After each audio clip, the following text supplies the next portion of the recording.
就这个该死的气质，让人一看就觉得他是高手。那明明什么都没做，却被人当成了顶级间谍，强大全靠别人的想象。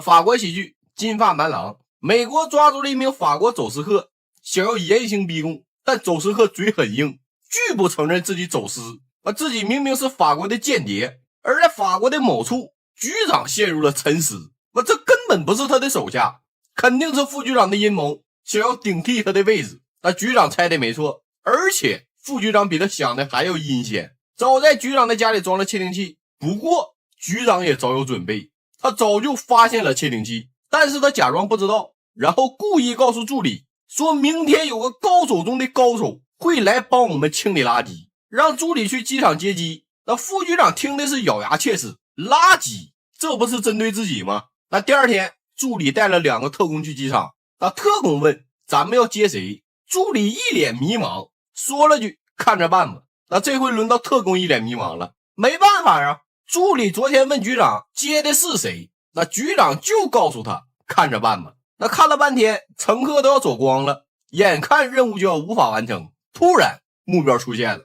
此人身材高大，面无表情，从肢体到气质，让人看起来就觉得是个冷酷无情的杀手。那助理拽住他就亲，潜伏在周围的副局长手下看的是清清楚楚。助理小声道歉，说认错人了，但老金没当回事。不过在副局长手下眼里，这就是标准的接头方式。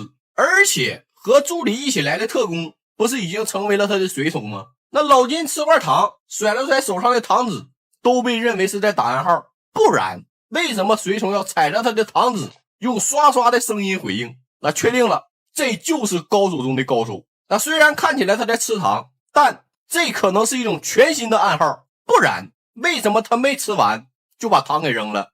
其实是糖太硬，老金嚼不动，牙疼。副局长看到后有点慌，这个人下飞机后一句话没说，却能用各种暗号喋喋不休，果然是高手中的高手。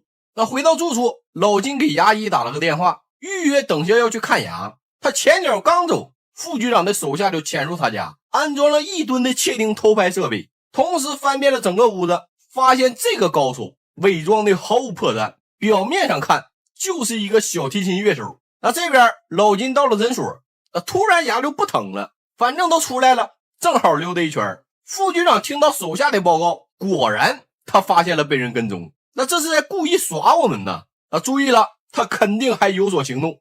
那不出副局长所料，装在老金家厕所的摄像头没信号了，窃听器不停传来冲马桶的声音。副局长接到报告，头都大了。那人家这是发现了咱的设备，只拆掉了厕所里的，这是对咱的警告啊！反复冲马桶是嘲笑我们的技术像屎一样。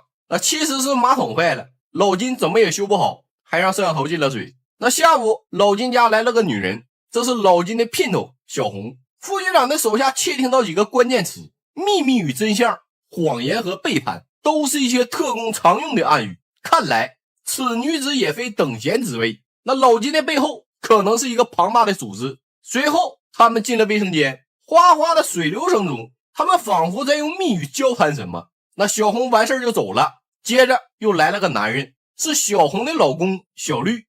他和老金是老朋友了，相约今天要一起去骑行，但老金不知道为什么今天的体力有点跟不上，小绿让他回去好好休息。那正准备骑车回家，他突然听到了熟悉的声音，是自己的老婆和老金。在一辆送花车里传出来的，但老金刚和自己分开，不可能在车里啊。那车里边其实是副局长正在分析老金和小红的密语，因为邻居的声音太吵，副局长就把声音放到了最大，车外边都能听见。那小绿的心都要碎了，但他坚强地爬了起来，要去找老金问个清楚，说他在车里听见了声音。那说着就要打电话确认，结果听到母亲说小红准备了2个小时的饭菜，就等他回家吃饭呢。看来自己是误会了。小绿准备离开的时候，不小心碰倒了花瓶里的窃听器。那副局长这边不淡定了，他们找到了花瓶里的窃听器。看来这个小绿也是高手，表面上演了一出狗血三角恋，其实是在警告我们，他知道我们在车里监听，并且随时都能找到窃听器。那一名手下说不如直接动手。那副局长问谁去，你敢吗？但手下的这个建议很好，副局长决定铤而走险，不然等老金玩够了，他们怎么死的都不知道。他派了手下阿珍直接上门，说想请老金教他小提琴。那看到这么漂亮的女人，老金有点不知所措，连连后退。阿珍知道这是下意识的反应，要和陌生人保持安全距离，而且老金眼睛都不眨，一直死盯着自己，只要自己有一点小动作，肯定马上就会被杀死。那只能改用 B 计划了，说自己家有很多的古董乐器，邀请老金去他家。那深夜，老金来到了阿珍家，阿珍毫不掩饰，明目张胆，他让老金先坐一会儿，自己要去换件衣服。老金兴奋的不得了，一不小心掉了香烟，无意间打开了隐藏的折叠床。副局长不禁感慨，这家伙也太专业了，任何机关都瞒不过他。那为了藏武器，阿珍换了个宽松的衣服，他让老金也脱掉衣服，想看看老金带没带武器。结果头发被拉链夹住了。那副局长能确定老金识破了阿珍的计划。那由于拉链太紧，老金只能带他去找剪刀。老金很温柔，阿珍有点心动，而且他明明知道自己要暗杀，为什么没有拆穿？难道……那没办法，只能做出一副自己无从下手，等待时机的模样。在副局长他们的监视下，阿珍无从下手，等待时机了3次。那副局长立刻命令手下趁老金软弱无力偷袭他，但局长的2名手下却偷袭了副局长的手下。老金现在只想着阿珍，就给小红打了个电话，想要结束现在的关系，结果被小绿听到了，怒火中烧，要杀了老金。那与此同时，副局长也派了杀手，结果在老金家遇到了局长派来的杀手。那这时候阿珍给老金打电话，说有事要到咖啡店聊。老金这边刚离开家，小绿就来了，拿着，那二话不说，直接杀进老金家。结果看到小绿瞬间被吓破了胆。那咖啡店里，老金没找到阿珍，但是却碰到了小绿。小绿精神恍惚，说他家有尸体，但回到老金家，尸体不见了，已经被局长给转移了。看小绿有点精神恍惚，老金说：“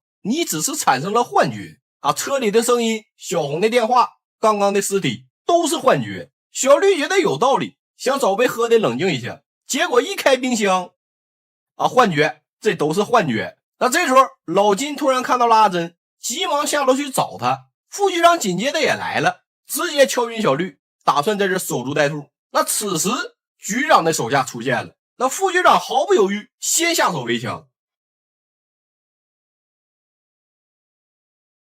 那电影的最后，局长设的局大成功，老金收获了阿珍，什么都没干，人生赢家。而局长看中了老金的潜力。电影到这就结束了。1972年的电影，没有什么夸张的表演，全凭剧情设计就制造出了喜剧效果，说是一部神片也不为过。那么这就到这儿吧，咱们下期见，么么哒。